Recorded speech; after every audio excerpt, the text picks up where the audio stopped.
Hello and welcome to Instructional Design from the Ground Up. Your place if you're a subject matter expert, instructional designer, teacher, trainer, manager of the function, or you just don't have anything to do tonight, because we're here for you. And by golly, we are going to have fun tonight because we got one of the best. Mr. David's with us, and Denise, tell us all about it. Yes, David Shafer. It's so wonderful to have you here with us today. Thank you. David, a little bit about David for everybody who's listening in. David gained his skills in a variety of roles in a variety of industries. He sought different roles throughout the aviation, education, semiconductor, and banking industries. I mean, talk about a variety, right? Woof. And all of these experiences were able to stack his skill sets on the ID portfolio that he's created for himself, which must be an amazing portfolio by this point. David uses his critical thinking skills to bring a 30,000-foot view into an easy to explain strategy. And David, I need you to explain that to me because, wow, now you've had quite a journey. I mean, I just look at everything that you've done. You've sent it to us ahead of time to look at. And I'm like, whoa, this is quite a list of experiences. Why don't you talk us through how you actually got started in ISD? Okay. So I was working at American Airlines, and I was working in the seat shop, and that's when the manager asked me to write a field manual for this specific flight attendant seat. It kept breaking on the airplane, and they had to stop flights of the airplane until they get the new flight attendant seat on. And so the manual that I put together was sent out to the field for the field mechanics to troubleshoot and try to get the seat fixed on site. So, and then from there, I went off and I got my bachelor's degree, and then I started teaching at Tarrant County College in the turbine engine theory course. And away it went from there. I fell in love with the idea of teaching and helping others. And away it went from there. Away it went. And if people don't know, David's got an A&P license, airframe power plant, which is the golden ticket in aviation for mechanics. It's the top of the top, best of the best. And it's not easy to get. and so you're not only looking someone who's got a graduate degree and done all these other things, but he also has this ticket, which most people think is a ticket to retirement, and you've chosen to use that as a foundation for the other things that you've done in your career, and I applaud you for that. David, you got such an interesting background. And one thing that I say all the time at this channel and always say to my students and elsewhere is most instructional designers didn't start as instructional designers. We came from everywhere else. And what we found is a love of not only the detail and the process, but the fact that we could take all this really complicated stuff and make great things out of it and help people learn how to do things, which, to me, learning is what it's all about. It's all about that end user. And I know that you're the same way. And, start with American Airlines, being in the airline industry. I mean, I know that, especially in that time period, that was a very convoluted place to be. And you also did service in the Marines, correct? Is that right? Yes. So thank you for your service, sir. And, it just strikes me that you are the perfect example of what I try to get people to think about, that instructional design is not something you can draw one picture of. If you had to draw a picture of three instructional designers, you're looking at three on the screen. And I apologize for this upper right corner, but the whole idea that somehow we're this amalgamous group of people that look and do the same thing is just, complete nonsense, because we came from so many different places. So tell me how you got interested in instructional design. What was that first knock on the shoulder that said, hey, buddy, this might be good for you? Well, when I got finished with my bachelor's degree, I was a little bit older adult getting my degree. I was working full time, family man, and also getting my degree. And when I got finished with my bachelor's degree, I was like, now what am I going to do with this time, right? and I wanted it, and I enjoyed the being around all these people and learning new things and stuff like that. And so I was like, you know what, I'm going to see if there's some opportunity to teach at the community college. Mm-hmm. And I knew their flight school at Tarrant County College fed into American Airlines employment Perfect. Right. And so I went up to the aviation school and I talked to the dean, and he was like, well, what do you work on out there at American? I said, well, I work on turbine engines. And he goes, well, we have a turbine engine class, a turbine engine theory No class. way. No And I was like, well, heck, perfect. Yeah, it worked out perfect. So I taught nights for probably 2.5, 3 years, teaching these kids. I call them kids, but they weren't. Yeah. There was a variety of age groups. I had the 18-year-old kid who had never seen a wrench, and I had the 65-year-old pilot who's flown for American for 25 years. Yeah, you can't fly anymore. I couldn't lose one for the other, right? Right, right. So if I talked over the 18-year-old head, I'd talk to the pilot, and if I talked to the pilot, I'd lose. Was yeah, that's torture. Very different populations. Very different. So that's really interesting. So did you have an A&P or you didn't? Yes, no, I got the A&P out of the Marine Corps. Yes, okay, sir. And that is the ticket.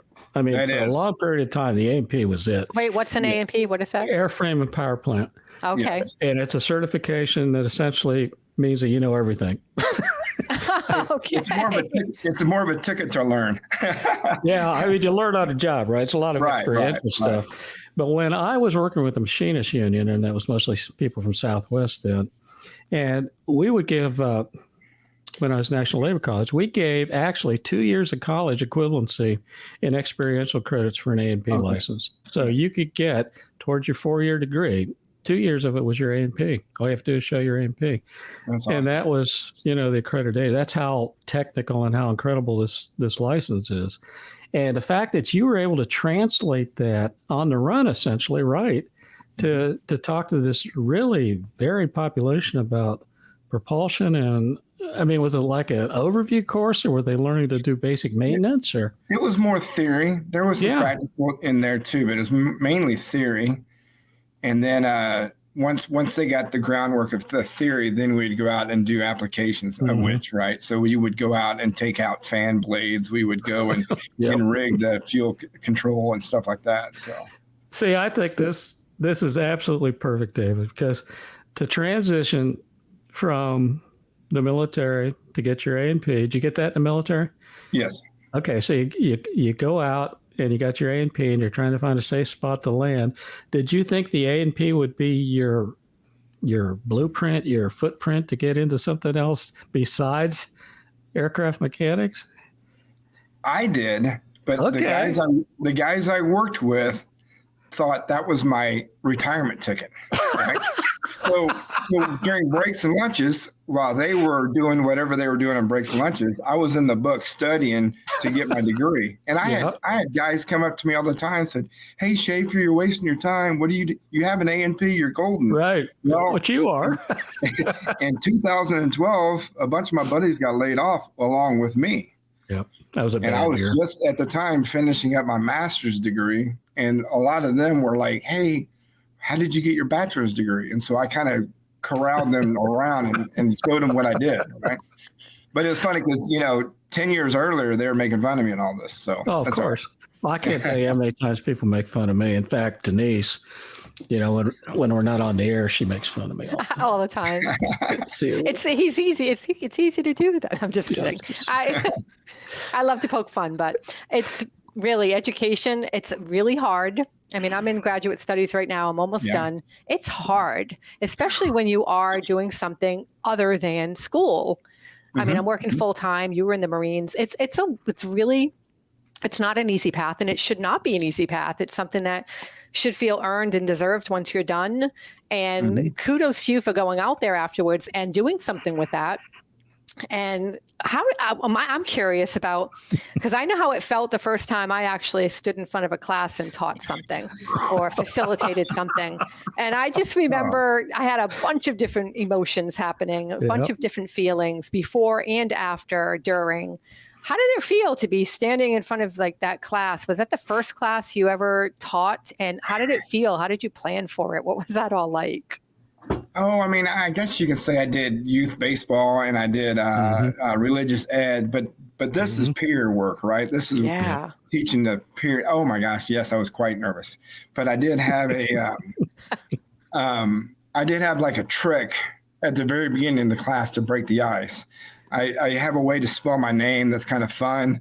And so I did that, and it kind of broke the ice. And then I realized they're humans like me, right? Yeah. Yes, that's great. That's the interesting thing, because we always, sometimes we have people that teach and think they're perfect and walk on water, and you just need to, do the adoration. I won't even say what I call them because we are live and Denise can't edit this out. But, when you're authentic, people pick that up. And when you do something like mess with your own name, that's authentic. That's authenticity, because you're putting yourself in front of whatever perception they might have of you. You're showing them that you're just like them. And I always argue that instructors should always have a peer relationship with students. Sure. If you ever think in any way, in any form, at any level that you are better than these people, then you're in your wrong career. You should not be teaching. You should be doing something else. Because as far as I'm concerned, I'm sitting in that classroom with them. And I can honestly say that I learned something from every student in every class. And I come out better because of that. So if I want to do a continuous education, which I do with myself, I always listen to my students. So now I'm teaching very bright people at Northeastern. I'm teaching very bright people at University of Maryland School of Pharmacy. And these people are teaching me every class. And I don't know, David, how you feel about this, but I think it's such an honor to be able to teach, and such an honor to be able to be a part of somebody's life, that I honestly care if I don't get paid anymore. I really am at a point where I just enjoy being part of this learning experience for people. Mm-hmm. Yeah, absolutely. It's a really great experience to be able to be a part of that journey. And Chuck, I couldn't agree with you more about it. We're always on a learning journey. At least we should be. I mean, that to me, and I learned that from you, Chuck, from taking courses with you. You're very nice, but you're so bright, Denise. I think the only thing you learned from me is stay away from guys that live in the mountain on YouTube shows. Because, give yourself credit. See, this, David, is a perfect example, right? Denise was my student. We knew each other professionally for 10 years, 11 years, whatever roughly. It was. After 5, I mean, it just all blurs, right? But it was never any of this idea that we would ever do anything together. I mean, we saw each other a couple times a year at university affairs or whatever. And so now Denise is probably one of my best friends. She's certainly my partner professionally, but she was also my student. And I found this evolution of relationship in terms of how friendships grow and how professional relationships grow. And I don't know how you feel about this, but ISD has opened so many doors to me, not only in terms of teaching, but also in a way of thinking about things, how everything is interconnected. All of us are interconnected as people. Our lives are all interconnected. And I like to go back to chaos theory, because I think, everything's related to everything, no matter whether you think it is or isn't. And the more time I spend with Denise and with you and with everybody else that lets me in their life, I understand how blessed I am to be able to have this opportunity. And you strike me, David, as somebody who feels that same way, that this is kind of now a calling, that you have a voice to lend to people learning and doing good things for themselves and being successful. And that's the one thing that struck me when you and I first started talking on LinkedIn. It was the way you expressed yourself about what you were thinking and what you were doing, and I was impressed with that. So not only does it end up with you being here and being embarrassed professionally, but this whole idea that I think it's the authenticity, it's the humanizing of this field and us as instructional designers and teachers, and the fact that we can all sit around this great big table and do wonderful things and help each other and support each other. And instructional design for me was that gateway. And do you feel that way too, David? How do you look at this? I'm not going to call it a career. I think it's a calling. I honestly do. Yeah, I always just have a sense of wanting to share my knowledge base with someone. And I started as early as a mechanic at American Airlines, when there was a seat that was in the seat shop that was not being handled very well, and I had to keep coming off the aircraft, right? Yeah. So finally, my manager said, "Hey, why don't you write a field manual for this?" And I'm like, Oh, what do I? How does this in work? your spare time, David, please. Right. So I had to, like, okay, let's figure out how to do this. And I'm the type of person that I'll take a challenge, right? And I'll figure out how to do it at some point. There's answers out there. I'll figure it out. See, that's so perfect. Because the flight attendants are real picky about their seats. This is something. And this was a really bad seat. Yeah. Denise doesn't know this manufacturer. about me, but I worked with the Flight Attendants Union, so Association of Flight Attendants. Okay. So I got to work with literally thousands of flight attendants, putting together stuff for them. And they're such an incredible group of people. And until you realize what their role is on an aircraft, they're there for safety. Everything else is third place here, folks. Right. We're here to get you off of this plane safely. And to try to deliver that message. And after working with them, they are so sharp and just an incredible group of people. But I know how they are about particular things. Like that cart has to be perfect. The seat, the jump seat has to be perfect. And if the mic doesn't work, somebody's going to catch it. Right? Right. One thing I was not aware of until I worked at American Airlines Flight Academy for about 6 months. I was they were moving all their training from one LMS to another LMS. Yep. So I was involved with that. And the aircraft that I was responsible for, I don't know if all aircraft are like this, all Boeing products or whatever, but all the safety equipment was on the left side of the aircraft. Right. All the firefighting equipment was on the right side of the aircraft. Yep. So they didn't have to think, right? They didn't have to think at all. If it's safety and security, I know to go to the left. If it's fire prevention, I need to go to the right side of the aircraft. Yeah. Which is just a neat little tool that and I'm sure I'll use that concept down the road with something else, right? But see, there was a perfect reason for that. Pardon? Yeah, there's a perfect reason for that. If you think back to instructional design, in an emergency, what's the first thing that goes? Okay, your ability to think through stuff. You have to act instinctively. Yep. And if you know that this is this and this is that, then that's what you do. I need to suppress. That puts down one variable immediately. So and that's pure instructional design. And the airlines have incredible instructional design. They do. They are just top of the game because it's not only about customer service, but it's also about life and death. And it's an amazing group of people. But that seat issue, that just brought back so many memories to me about conversations after work about, the little rubs that people would have about what they did. Sure. And I was always one of them. They hated the jump seat. So if it's not working, there's no hope for them. So you're now with Wells Fargo, right? I am. That is tremendous. Tell us about that. Yeah.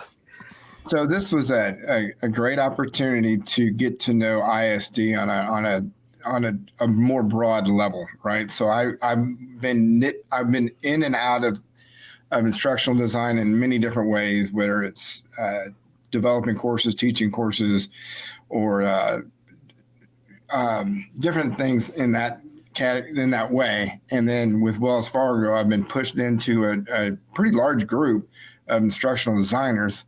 And it's just a beautiful family is what it is. It really is. It's the egos, I guess, are checked at the door or something. I'm not sure what it is. They don't last very long. No, it's a great environment. I mean, that's great. Yeah. At any one point, I'll get a ping and somebody will be asking me a question. I'm like, I'm the new kid on the block. And they're like, well, you probably have this information. So it's really nice. It's a good group to work with.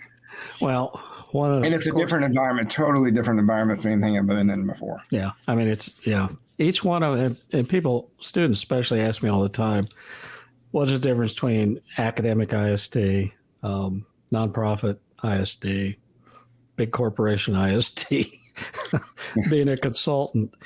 And I say, the big difference is the people. Right. It's the work environment. There's the different attitude, levels. the culture. Yep. And certainly you can have variations within that theme, but most organizations that are successful have already figured out what they need to do here. Mm-hmm. And you're right, they check the egos at the door and everybody works together and collaboratively and you come up with solutions, not try to find problems that don't mean anything, all the stuff that you sometimes hear about. And that must have been, how did you feel that first day when you walked in? Almost any new first day anywhere is like, what do I expect? And, but I had to tap back into my historic knowledge, right? So Yeah. what did I know about the semiconductor industry the day before I started that, right? And so I had to jump in and go, okay, how does this thing work? And then once I realized, the semiconductor, the bit I was doing with the semiconductor world was really similar to what I was doing with the turbine engines. It was just a different product, right? They still had to maintain their tools just like we did at American Airlines. And so, first day stepping into Wells Fargo, I was like, okay, I've been here before in a different industry, and I had to bring all that knowledge in and know who to ask the right questions to and let them know that I don't know what I don't know right now, but I will figure it out, and I'll help teach it to others. And I think it's an important thing, and I keep emphasizing with students, is you don't have to be a subject matter expert to be an incredible instructional designer. Correct. And I think that a lot of instructional designers, especially when you're first starting out, you feel that, well, I don't know anything about the semiconductor industry. Will I be successful as an instructional designer if I don't know anything about it? But I think it's so important to go into anything that you're doing with an open mind, but a curious mind, and a student of the universe lens, and going out there and learning and growing, and not being afraid. David, you alluded to this, not being afraid to be vulnerable enough to say, I don't really know this inside and out. Give me some time and I will.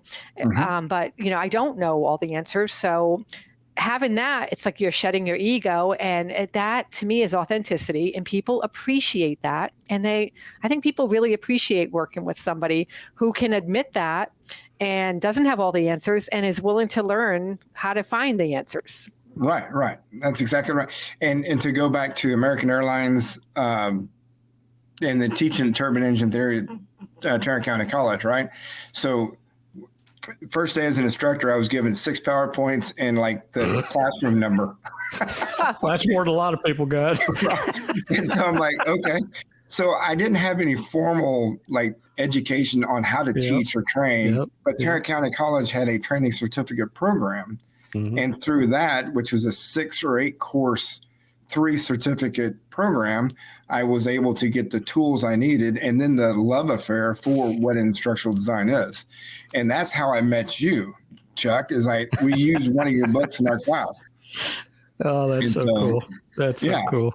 Really neat. And I'm hoping, I don't know if I can't see who's listening or whatever, but I'm hoping some of my former students were listening. But I'll find out. So too. You have to reach out to them, and we got to get you teaching back there again, right? I sent a letter to the dean of the department yesterday, and I said, hey, I'll be talking about you tomorrow. Well, Dean, you need to start this program, and I know who can lead it and teach in it. And he's right here on the screen with us. And I think what was the percentage you gave me of the projection of ISDs needed in the next 8 to 10 years? It'll go up 10%, a minimum of 10%. Okay. And depends on what you call ISDs, because the Bureau of Labor Statistics has about 300 designations that cover the jobs at ISDs. But they're 10%. Saying it's in the top, very small percentage in terms of increase. So 10%, I think that's probably low, because I know in the DMV here around DC, hi, Jessica. Is that somebody that would familiar last name? Oh, familiar last name. Yes. Hello, Jessica. So, I know there's at least 1,000 ISD jobs in Maryland, DC, and Virginia that are not going claims. And I know that very large organizations like Amazon and Disney are hiring. Like crazy. Most of those are remote positions, so you don't. And the Denver Broncos. And the Denver Broncos. Yeah, who have an instructional designer. Yes. Chuck. Yep. I think we've been a great cigarette since 1948. And the first graduate program was 1968. Wow. And Florida State came up with ADDIE in 1974. And since then, we've been just probably the most incredibly big secret behind the scenes doing all the work. And now we're mainstream. Subject matter experts are mainstream. People are realizing instructional design is not putting lessons together. That's one very small piece of what we do. Right. We organize, we manage, we do all kind of things, but we're systems people, and systems people can handle anything. You just tell us what's in the system and we'll figure it out. Right. And that's why most of the people that are instructional designers that want to move on up to the C-suite can do that, or start their own corporations, which we've seen that. I'm not going to mention any names, but Denise and I both know folks that have very successful businesses now. They're doing work for many companies that you see on television every day. And it all started with instructional design. And I think you're a perfect example, David. I'm so glad that you came in here and you joined us, because I think people need to see faces besides mine. You know, I'm not important. You're important. Denise is important. Everybody needs to see that you can do this if you want to. If you want to be an instructional designer, you don't have to go to grad school. There's lots of other ways to get certification and learn how to do this stuff. I know a couple of people that write books on this stuff. You can look at those.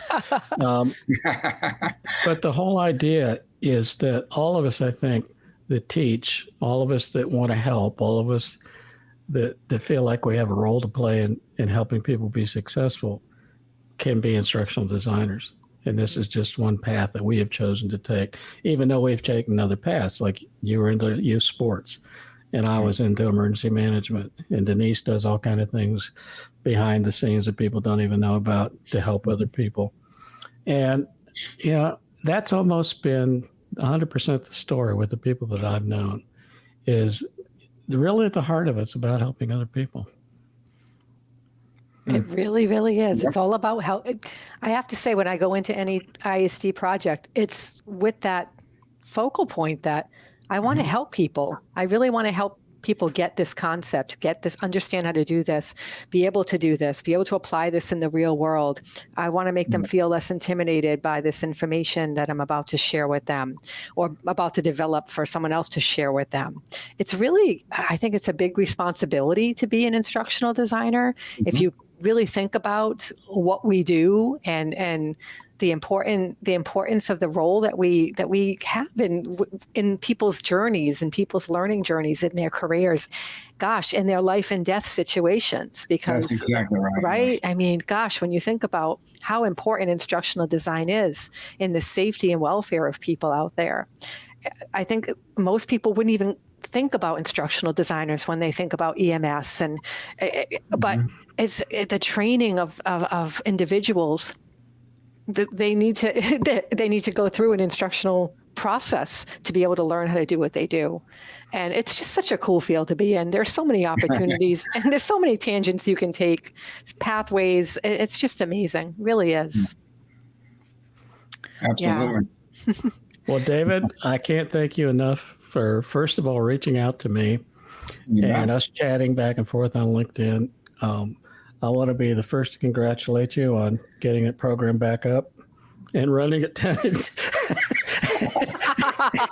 Wow. Okay. There we go.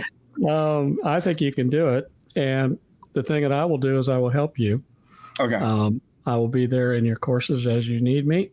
You know, whatever I can help with, of course, anywhere I'll do that. But I have an open offer that I'll jump into anybody's course and visit, and we'll chit chat like we're doing now, and share stories and experiences. But, you know, it's just a wonderful thing. And I know that you're proud of what you've done. You're a modest person. I can see that. But, you know, you've changed lives too. And I think I'm going to thank you for that. And, you know, it's just hold your head up and go get them. Thank you. I appreciate that. Thank you guys for giving me the opportunity to be on this show with you guys. No, it's our honor. We appreciate it very much, especially somebody who has an A&P. I haven't talked to A&P for 10 years. This is just a hoot. I'm enjoying it. Good. I used to work with the A&Ps all the time. And they just tell me this, where does this A&P sense of humor come from? You know where it comes from? It comes from trying to put that bolt in that. The last bolt. Right. When it's 37 degrees and raining outside, and your supervisor says, "Hey, this plane's got to pull out in 10 minutes." I've never You haven't seen. you haven't Oh eaten, my. and you I'm haven't telling eaten in 20 When minutes. I work with them, I would laugh so hard and I'd have tears roll down my cheeks. Yeah. And I'm trying to teach, and they just have this really bizarre sense of humor that's just incredibly funny. I'll tell you a quick story. In the Marine Corps, right? So and FOD protection, which is foreign object debris, which is aircraft cannot have any missing parts, anything, right? If there's a bolt, it's got to be accounted for, right? So I was up in this really cramped area, and I was trying to put this one bolt in, and I couldn't even see the hole I was putting it in, right? It was all by touch and feel. Yep. And then I dropped it. Oh, Of course. 20 hours later. Now I've got to look for it, right? Because Yeah, you can't leave it. Can't leave I it. had the bright idea. I'm going to get another bolt, and I'm going to drop it. And see where it Maybe goes. this time I can watch it. So And now it you can't fell, find two of them, right? and it fell, and it rolled up, and it went right next to the other one. I was like, No. Oh Good. my Now, gosh. if I'd have that done was that, then I'd have had two I couldn't find. right. Well, that was my fear, but I was like, you know what? You got to hope for it. See that mentality, I think lends itself perfectly to being an instructional designer. We should manifest some change in the rules. So you have to be an A&P first. Because everything you do is logical, right? There's no theoretical. It's Yeah, all yeah. put the bolt in, fix the pin, Right, whatever right. it is. Oh, it's so great. Well, David, thank you again for being here. We just are tickled that you joined us, and we'll have to do this again down the line. And Okay. everybody watching, remember, this is your channel. If you're a instructional designer, subject matter expert, teacher, trainer, A&P, whatever you are, we are here for you. And we so much enjoy having you as part of our group. If you like us and feel like it, subscribe. If you like this video, if you'll give us a thumbs up, helps the algorithms, because YouTube is a strange animal sometimes, and we do our best to make the YouTube gods happy. So Denise, what do you think? Yeah, I want to thank you so much, David, for being with us. Really, thank you so much. We had a couple of technical glitches in the beginning, but we worked it through. got it. See, we're systems people. We figured it out. Yep. We stayed calm. Everything worked out nicely. So yeah, thank you so much for your patience with that. And thank you to everybody who's tuning in, either here live or post-production. We really appreciate your support. We hope that you have a fantastic rest of the day. All right. You can find me on LinkedIn too if you need. Yeah, Anybody needs to absolutely. look Look for me. David Yeah. up on LinkedIn. Yes. All right.